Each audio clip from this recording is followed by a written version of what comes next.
Hey guys, আমি তোমাদের বিভা বলছি। কেমন আছো সবাই? আশা করি ভালো আছো। তোমাদের ভালোবাসা আমি তো অনেক ভালো আছি। গুড মর্নিং সবাইকে। সকাল সকাল উঠে পড়েছি আর ভিডিওটা এখান থেকে স্টার্ট করছি। সকালে গেছিলাম দোকানে, সেখান থেকে এক প্যাকেট বিস্কিট নিয়ে চলে এসেছি। মাকে বলেছি চা বানাতে, দেখি মা রান্নাঘরে গিয়ে চা বানিয়েছি কিনা। তো চলো যাওয়া যাক।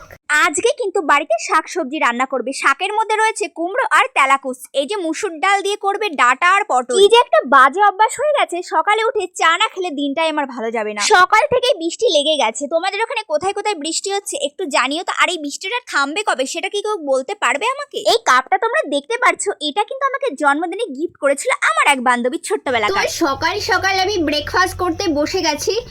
আর একটা কথা বলছি, তোমরা এই বিস্কিটগুলো দেখে ভেবো না যে এতগুলো একসঙ্গে খাবে। আসলে আমার চা খেতে খেতে যতটা বিস্কিট লাগে আমি ততটাই খাবো, কারণ আমার একটা দুটো বিস্কিটে পোষায় না। সিরিয়াস বলছি। আরে বান্ধবী, কোথায় গেলি? দেখ তুই, তোর কাপে আমি এখন চা খাচ্ছি। থ্যাংক ইউ আমাকে বার্থডেতে এত একটা সুন্দর গিফট করার জন্য। আর এক পিস চিকেন ছিল কালকের বাসি চিকেন দিয়ে মুড়ি। বাসি চিকেন খেতে কে কে পছন্দ করো জানিও।